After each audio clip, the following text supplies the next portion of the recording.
What is Bitcoin mining? Bitcoin operates as a peer-to-peer network.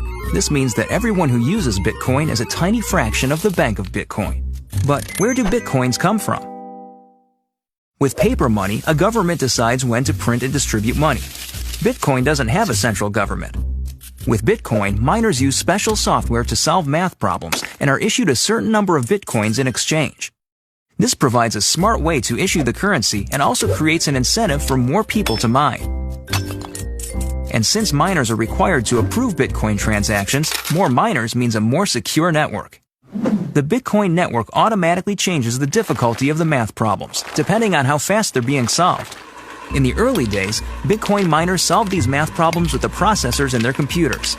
Soon, miners discovered that graphics cards used for gaming were much better suited to this kind of math. Graphics cards are faster, but they use more electricity and generate a lot of heat.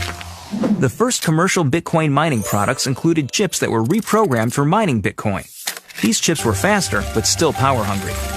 ASIC, or Application-Specific Integrated Circuit chips, are designed specifically for Bitcoin mining.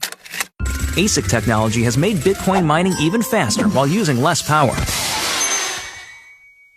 As the popularity of Bitcoin increases, more miners join the network, making it more difficult for individuals to solve the math problems.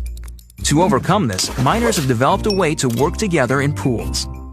Pools of miners find solutions faster than their individual members, and each miner is rewarded proportionate to the amount of work he or she provides. Mining is an important and integral part of Bitcoin that ensures fairness while keeping the Bitcoin network stable, safe, and secure. For more information about Bitcoin mining, visit bitcoinmining.com.